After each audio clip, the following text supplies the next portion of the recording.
Boa noite, pessoal. Então, o nosso grupo vai apresentar hoje a parte 1 e 2 da psicoterapia, no livro da Psicoterapia em Busca de Dionísio, Nietzsche visita Freud, do Nota Neto. Eu me chamo Natália. Eu sou a Anne. Eu sou a Gabriela. E eu sou a Júlia. Dando início, então, o texto ele é dividido em 22 aforismos. O primeiro, ele diz que o Nietzsche diz que a psico ela não se arriscou nas profundezas. Não ocorreu a ninguém a ideia dela, enquanto doutrina, do desenvolvimento da vontade e de potência. O Nietzsche também diz que o psicólogo deve buscar que a psico volte a ser reconhecida como a senhora da ciência, e para ele, a psico tem a função de investigar a origem e a história dos sentimentos morais, tendo como esse corte entre as ciências da natureza e as ciências do espírito. Ele conclui dizendo que se a moral vigente é vista como doença, é o filósofo, então, o psicólogo genealogista, que seria o médico da civilização, recriando, então, o sentido da vida, e é possível pensar que a psicoterapia retome e realize as aspirações da genealogia nietzschiana. No segundo aforismo, então, o texto diz que a psicoterapia genealogista pode estar se realizando através de várias categorias profissionais. Então, professores, artistas plásticos, atores, psicoterapeutas, acontecendo nos espaços menos controlados pelos códigos instituídos. Em qualquer parte do corpo social, onde alguém esteja denunciando, colocando em xeque os valores que podem acontecer na vida.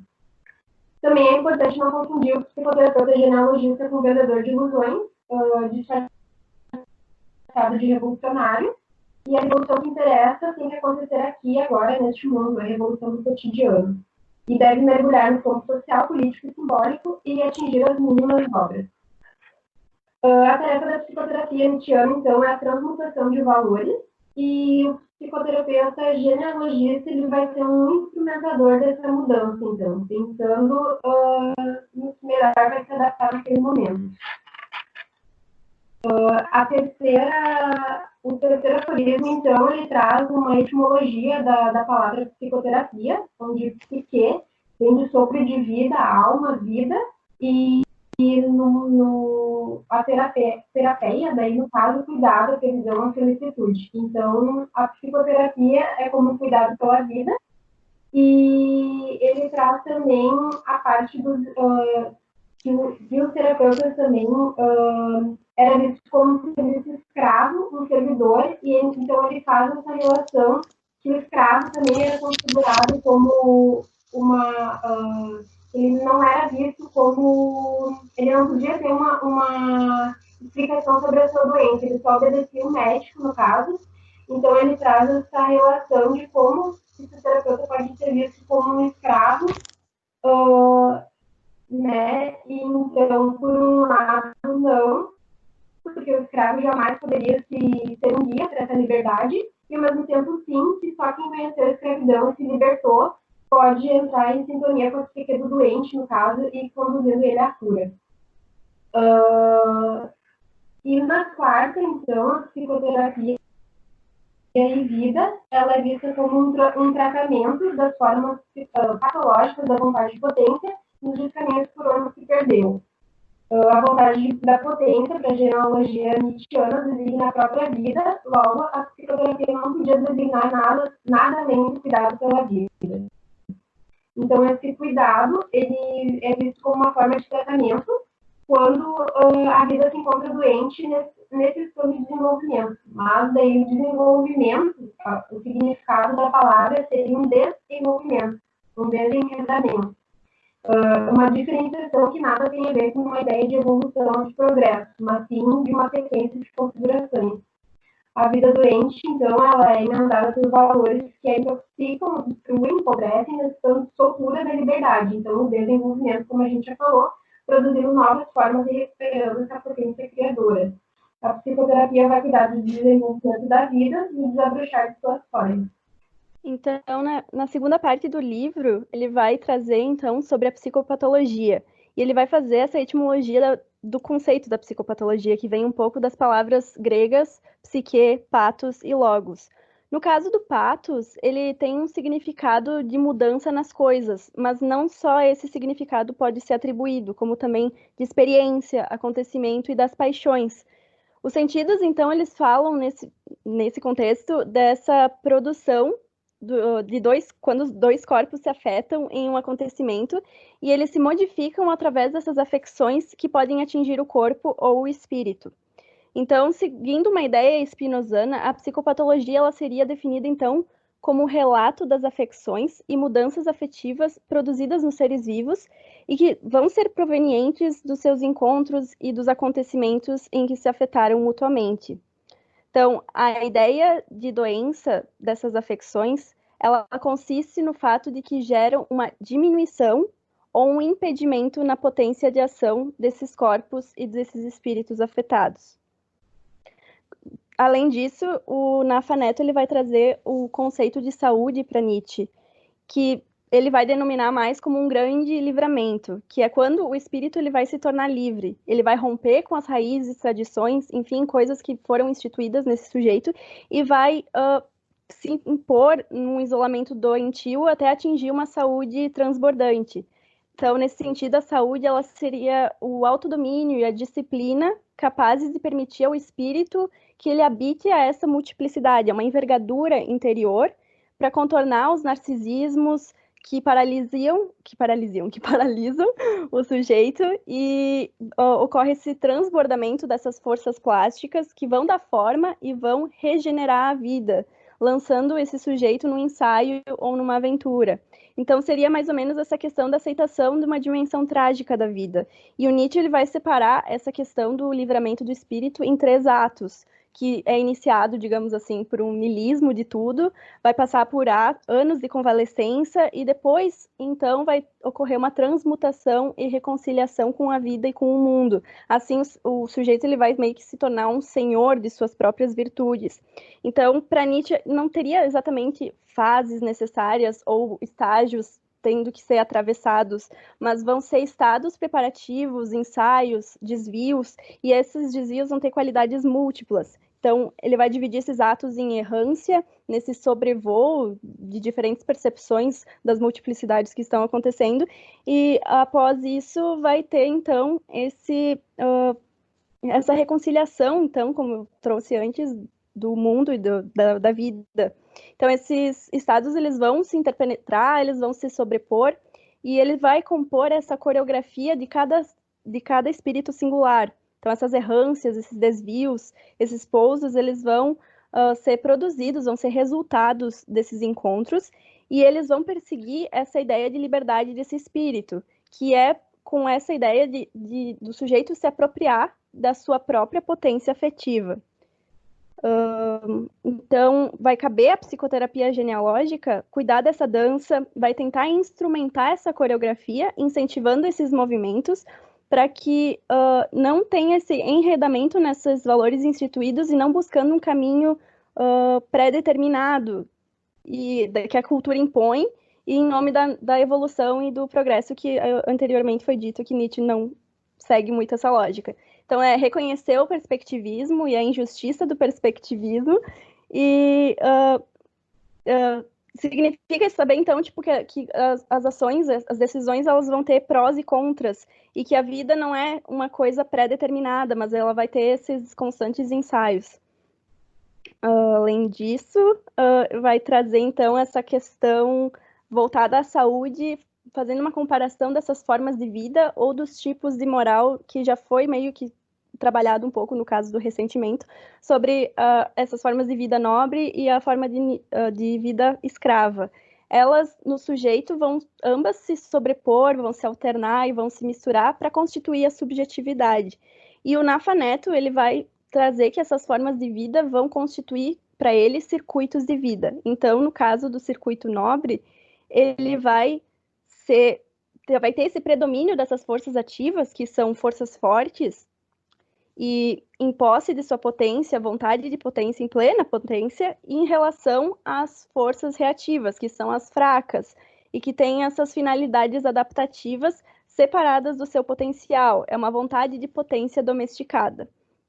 Então, elas essas forças ativas, elas vão ter relação direta com esse mecanismo do esquecimento, que vai possibilitar que a gente viva o presente em devir, que vai impedir que a consciência seja invadida pelos sentimentos ou lembranças do passado e que a gente fique preso ao passado. Então, esse circuito nobre, ele vai meio que afirmar a vida enquanto devir, ele vai afirmar a própria força como produtora de realidade e vai construir valores. É uma exaltação da vida com tudo que há de bom e ruim nela, que é a questão do amor fati que a gente já havia discutido na semana passada. Já a questão do circuito escravo vai ser o oposto do circuito nobre. Então, as forças reativas elas vão ter um predomínio em relação às forças ativas. E elas vão ocorrer nos acontecimentos, justamente nessa questão das lutas entre os campos de força, que torna esse vencido impotente. E ele vai separar essa potência desse vencido e vai marcar ele com um código vitorioso. Então, no caso do circuito escravo, vai ter esse domínio da impotência. Os valores morais, então, que imperam, eles vão fazer com que essas forças reativas tendam a controlar as ativas e vai despotencializar essas forças ativas. E por essa impotência generalizada, o sujeito ele vai ficar privado de si mesmo e vai tomar o outro como referência. Então, ele é um escravo aprisionado pelo outro, porque ele vai buscar essa potência castrada que ele pensa que o outro possui como um troféu. E então ele vai dirigir, assim, o ódio dele, a inveja, a culpabilização, enfim, em relação ao outro. Então, depois ele começa a falar um pouco sobre a neurose, a escravidão, os sonhos e as forças marginais. Ele começa dando uma etimologia do conceito de neurose. Ele diz que é uma ação afetando os nervos e produzindo mudanças nervosas que se exprimem, então, nos sintomas neuróticos. Essa ação é sempre um encontro afetivo na medida em que tem a capacidade de afetar e produzir mudanças. Se for possível interpretar essa afecção e essa mudança como produção de impotência, a força afetada sendo separada de sua potência, esse encontro, portanto, como uma luta entre campos de força, onde o vencedor marca o vencido como seu código. Será possível identificar escravidão e neurose como sinônimos, como a Gabi estava falando antes. E essa é uma citação da página 38. Né? Então ele comenta muito desse efeito interpretante das forças vencedoras na produção da impotência das forças vencidas. Então as forças vencedoras elas sobrepõem as forças vencidas.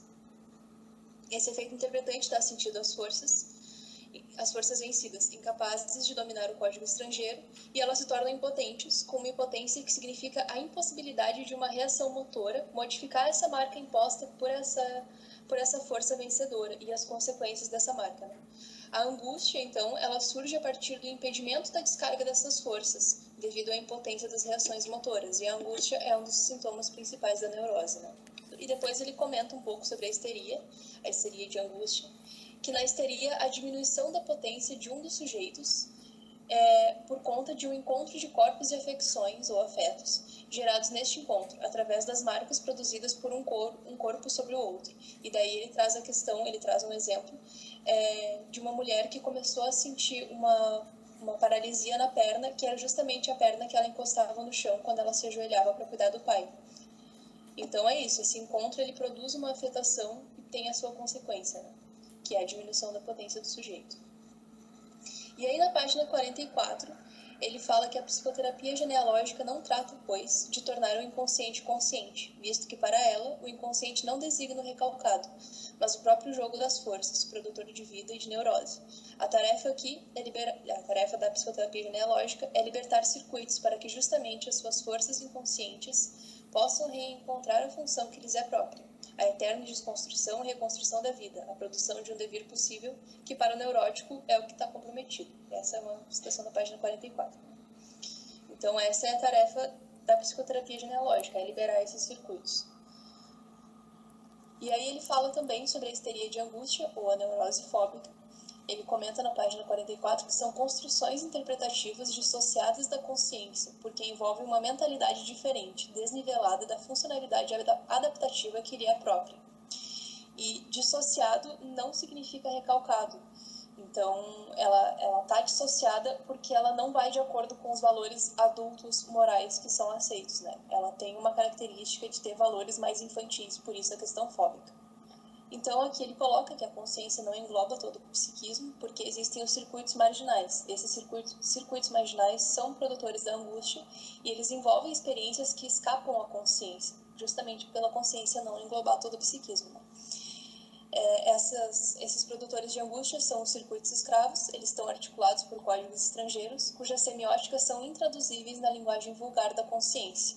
E aí ele traz como exemplo a dissociação, a formação reativa, a projeção, a identificação projetiva, etc. São mecanismos de defesa que podem ser vistos como construções interpretativas, maneiras de transformar o sentido das coisas para tentar eliminar a angústia. No próximo slide, então, a gente começa a ideia de sonho, onde o autor acredita que ele produziria tudo na semiótica própria do circuito que o produz. O que somente estaria recalcado ficaria presente nas imagens e nas relações de equivalência que se condensam, remetendo a um sentido sem substituir nenhum pelo outro, ou se deslocando através de várias formas sem se fechar em nenhuma delas. Então, daria para dizer assim que o sonho está em constante devir múltiplo, porque tem redes associativas que se constroem por várias linhas de força, onde a interpretação do psicoterapeuta representaria, então, uma tentativa de traduzir esse movimento. A função do sonho seria de avaliar o mundo para além dos nossos preceitos morais, reencontrando um pouco da inocência perdida na criança, como o autor traz no texto.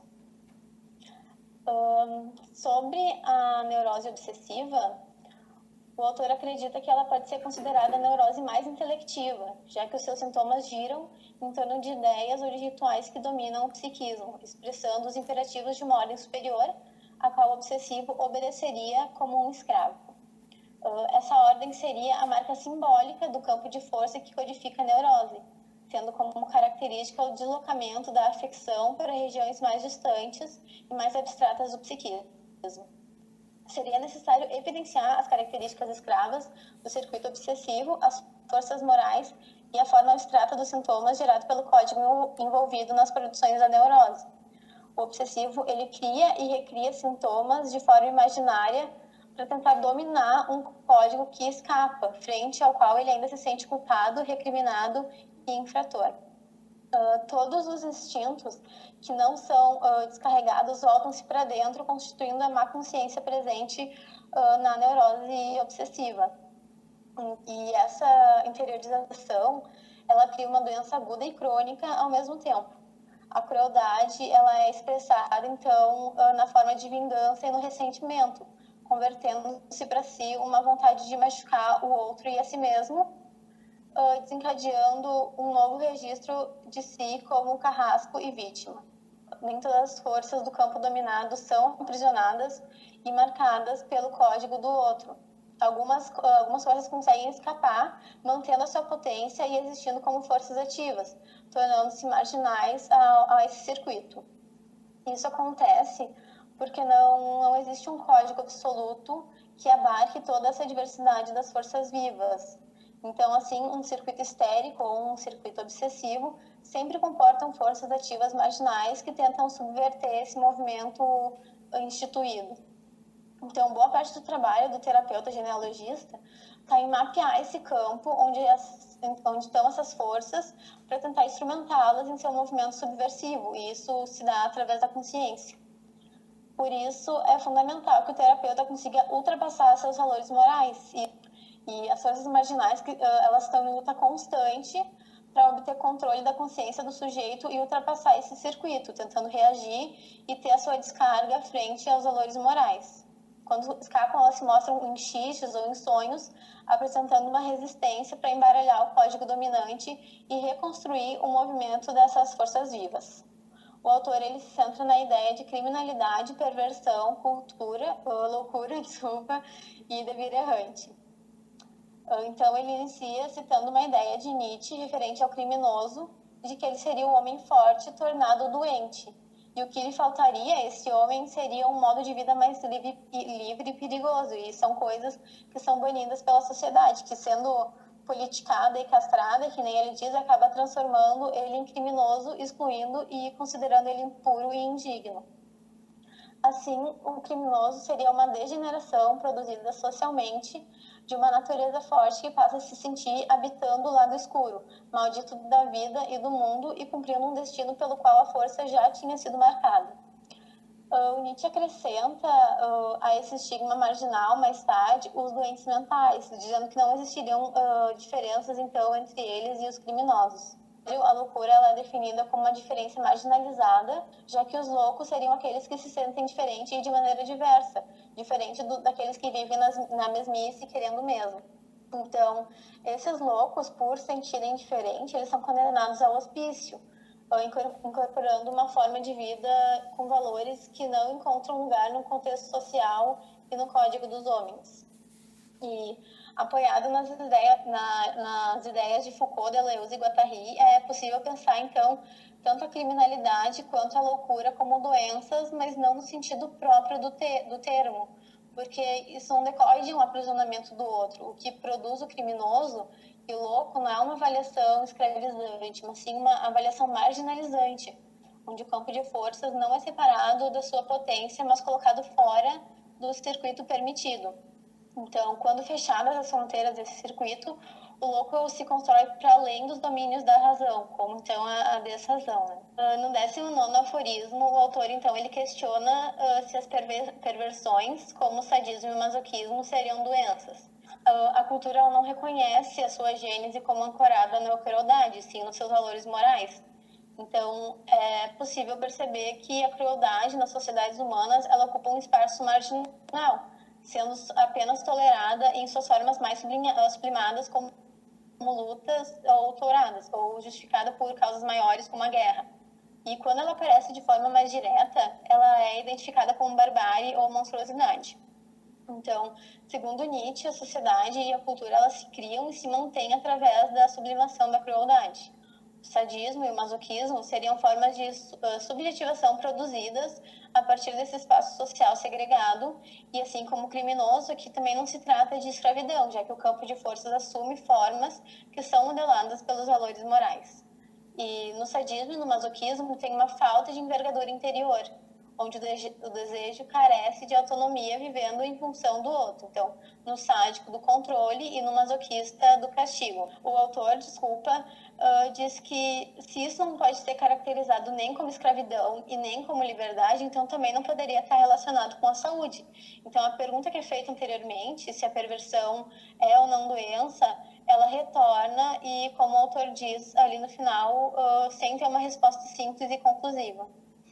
Então, o Nafaneto, ele traz o delírio como uma forma de interpretação daquilo que na nossa vida está sem lugar ou sem um espaço possível, tanto no nível da decodificação simbólica quanto no nível do acolhimento afetivo. A partir do delírio, o sem lugar é constituído de significado e é incorporado à experiência. E a alucinação constrói uma meta-realidade, um meio fictício, a partir de intensidade sem a contraparte sensorial. Ela produz um mundo possível para os delírios loucos sem lugar no mundo normal. Por fim, ele fala do circuito louco e a errância das forças ativas. Ele traz o circuito louco como talvez o único circuito de forças que escapa em grande parte da captura e da modelação dos códigos dominantes na cultura, porque ele se constitui por um tipo de marginalização que o desloca para além dos domínios da razão. É um terceiro tipo de circuito, que ao contrário do circuito nobre e do circuito escravo, é composto exclusivamente por forças ativas. Ele traz a loucura como um conjunto de experiências que não se pode reduzir aos códigos gregários nem aos limites da racionalidade. Essas experiências estão dissociadas de qualquer referencial interpretante. O devir louco, então, é caracterizado por uma errância nômade que obriga o sujeito a buscar formas de territorialidade possíveis no âmbito da experiência comunitária. Para isso, seus principais apoios são o delírio e a alucinação. O Nafaneto fala da loucura como uma forma de vida porta-voz de diferenças e necessariamente marginalizável pela cultura vigente, dado o seu culto ao mesmo e ao homogêneo. Dentro dessa perspectiva, a eclosão desse devir errante da loucura constitui talvez o derradeiro movimento, malogrado em grande parte, de ultrapassagem absoluta dos valores milenarmente constitutivos do humano, luta na qual, infelizmente, a moral ainda é vencedora. Então aqui estão nossas referências. Então tá, gente, a gente queria agradecer pela paciência de vocês. Nós sabemos que a gente se estendeu um pouquinho, mas é que o texto traz aspectos bem interessantes que a gente não queria deixar de fora. Então a gente queria deixar 2 perguntas disparadoras para o debate. A primeira é: como transformar os nossos esgotamentos e limitações que nos são impostas em um meio de passagem? E a segunda é: considerando o devir louco e o contexto de esgotamento da pandemia, como podemos ser porta-vozes da diferença? Então a gente conta com a participação de vocês no chat. A gente pode colocar as perguntas ali no chat para ficar mais fácil de visualizar. Muito obrigada.